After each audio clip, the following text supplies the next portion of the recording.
Let's pick up things there with our Friday segment. That was the week that was. Joining me tonight are Jack Berkman, Republican strategist and president of Berkman Associates, and Richard Fowler, Democratic strategist and host of the Richard Fowler Show on We Act Radio, 1480 AM. You can hear him on Friday nights.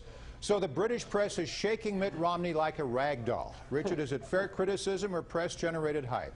I mean, of course it's fair criticism, Morris. At the end of the day, what it boils down to is that Mitt Romney has went over there and he's criticized a foreign nation. He's not even the president of the United States yet. I mean, and he will never be the president of the United States. But I think his judgment was misguided here, and the people of Europe are calling him out on it. I think Mitt Romney is an expert on Olympic Games. If he wants to offer opinions on the Olympic Games about security, I think that's well within his purview. I remember a guy named Barack Obama in 2008 went to so many foreign countries before the election, it was mind-boggling. I can't even count them. Well, the reality is that Europeans love Obama, all of them. Britain, France, Germany. We all know the truth. They love Barack Obama.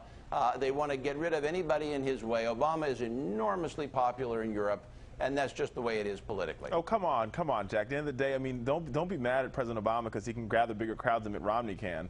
But I'm pretty sure Mitt Romney's horses will gather a bigger crowd than the actual nominee will. You must agree. You must agree. I mean, to be talking about the British press, you know the British press loves Obama, and that's the reason they attack Romney. No, that's not why at all. No, hold on a second now. I think what Mitt Romney did is he violated the British people's trust. He talked about having a meeting with MI6. He criticized them as they're working to put the Olympics together. So you want him to lie? You want him to lie? And the fact that we have a special relationship with the United Kingdom is the reason why, as the fact that he's not president, if he, plans on becoming president, he should really try to handle that relationship with kid gloves, at least. What would you like to do? Would you prefer that he tell lies and say, I think security is just fine? That's not it, though, Jack. That's not at all, because what he did after he made that comment is that he went outside and he flip-flopped on it. He's like, well, I really didn't say that. What I really said was that every Olympics has issues, and, this is just one of the issues, and they're going to fix it. I know they will. Well, so, I mean, that's a flip-flop If you guys take off your glasses and look at Mitt Romney at a distance, he may look kind of like a Pierce Brosnan, meeting with MI6. You never know. He could be the next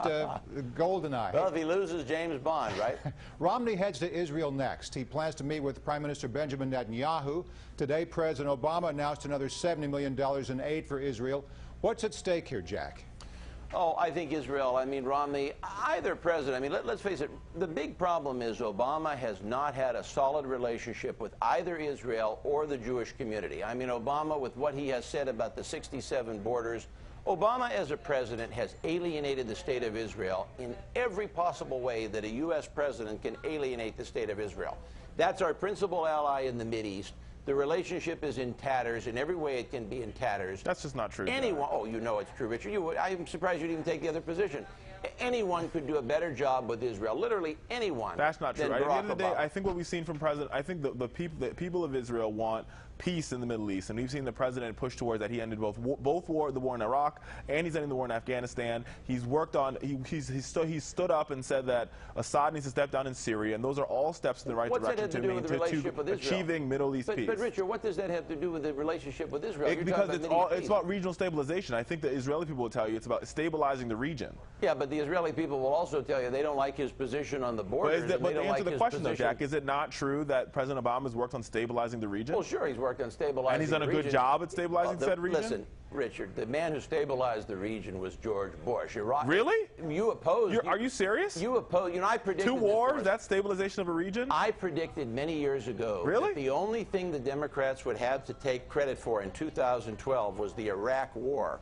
And you're hearing the beginnings of that. They're getting ready to take credit for the wars. Oh, the reason Jack, is, stop it. It's true. The reason is, which is a joke, if you remember back to 2008, all they did was criticize. We are not, listen, President Obama said at the beginning of his campaign that he did not believe in the war in Iraq and we shouldn't have been in the first place. What the president did was he did everything he needed to do with the drawdown, as well as, equipping his military leaders with the funding that they needed to make sure that we ended the war in Iraq safely, and we made that country safer than it was and when President Obama started. All right, guys, here's the problem, though. Dealing with Benjamin Netanyahu, it's not so much dealing with the people of Israel. You're dealing with a right-wing, very conservative, nationalistic government.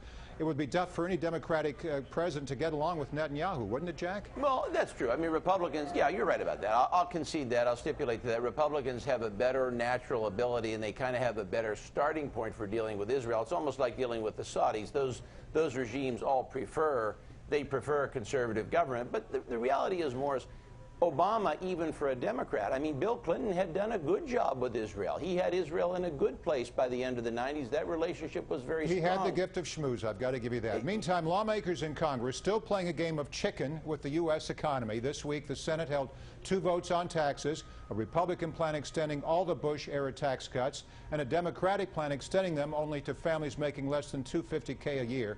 Neither plan will pass, so why bother, Richard? Well, but at the end of the day, I think the Democrats are trying to show the distinction between the two different Americas. There's one America, which is Mitt Romney's America, where the 1% continues to get tax cuts, and you create an economy that's based on them. And then in the Democratic America, it's an America where the middle class gets to thrive and grow. We know the only way to grow the economy is through the middle class, and we've seen the result of that through the President Obama's policies.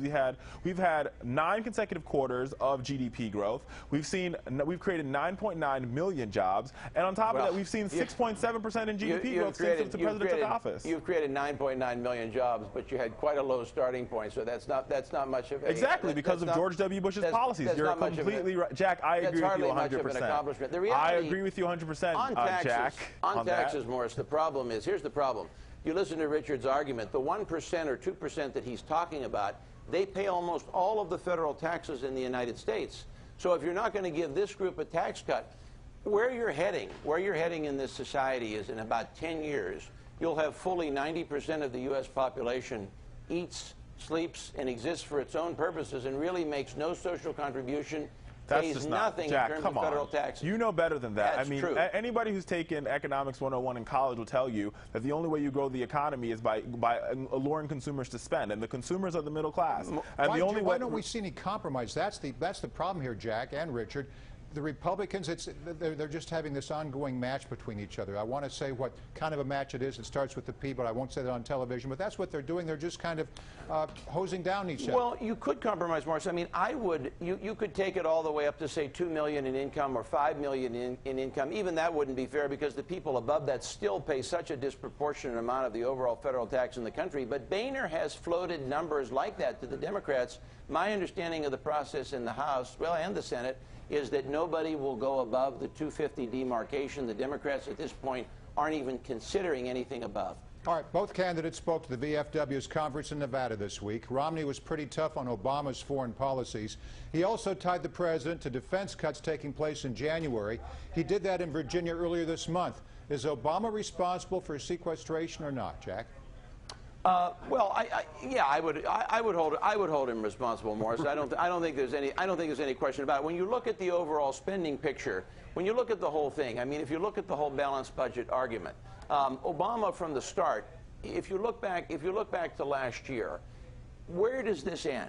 I mean, the question is, where does this end? If you keep raising the debt ceiling, if we continue to raise the debt ceiling, which is the essence of this issue, where is the end? Obama and the Democrats would do this year after year after year after year. And every year in September, they would say, well, this is the rational thing to do so the United States doesn't lose its credit rating.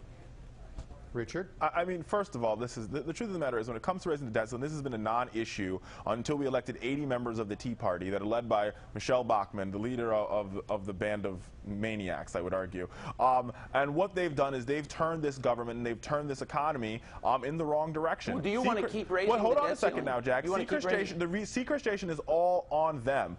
President Obama has committed to the deal. He said, we're willing to make cuts, we're willing to make changes, we're willing to make the tough decisions. But the only way we're going to do it is if we can come together on this. They've all signed the deal. Now Republicans want to balk. Okay, so surprised? I'm not. In other words, here's the thing, though. I don't want to. Here's the thing. Is it the case, Richard, that you want to just continue to raise the debt ceiling this year, next year? That's not what the president's arguing. The president's saying let's make it sustainable and let's make cuts. Well, unfortunately, John Boehner's Congress couldn't agree with making any cuts. Sustainable means massive more defense cuts and no tax cuts. That's not true. And no tax cuts. That's what sustainable means. This is the problem with this is the flaw in the Republican argument. They make these big glittering generalizations about what the truth is. The truth is that we're not in any current wars, so we can make a leaner, greener fighting machine of our military if we make the right cuts. If you go much further, let me finish. You already went with massive cuts last year, and now you want to go even further than that? Let me finish. When the Defense Department went to Congress, they said, we don't need this money. We don't need the $79 billion, but Congress gave it to them anyway. That proves the flaw in the Republican argumentation. They're willing to give the military money that they don't need or want. He's got a point there, Rich. Jack, that quite often the military is saying, wait, we don't want these particular projects because of the pork, because of the people in those particular areas where the congressmen get their votes. They're shoveling that money toward the Pentagon left and right. Well, there's no question. I mean, if you look at it anecdotally and if you look at it in pieces, but I mean, my point is, if you look at the whole pie, last year DOD suffered massive cuts. I mean, the whole thing, the budget went down. The cuts were decided upon by the Secretary of Defense. If they're taking the position that they want to go even further and even deeper, you don't have to listen to Republicans on this issue. Listen to Leon Panetta. Leon Panetta himself has said you cannot take them down any further. That's not true. Drastic. Leon Panetta wants to give the $79 million back. We'll wrap it up there. Speaking of cuts, that's our time to cut. Jack Berkman of Berkman Associates, Richard Fowler, catch him on We Act Radio. Thanks to you both for That Was the Week That Was. Thanks, Morris.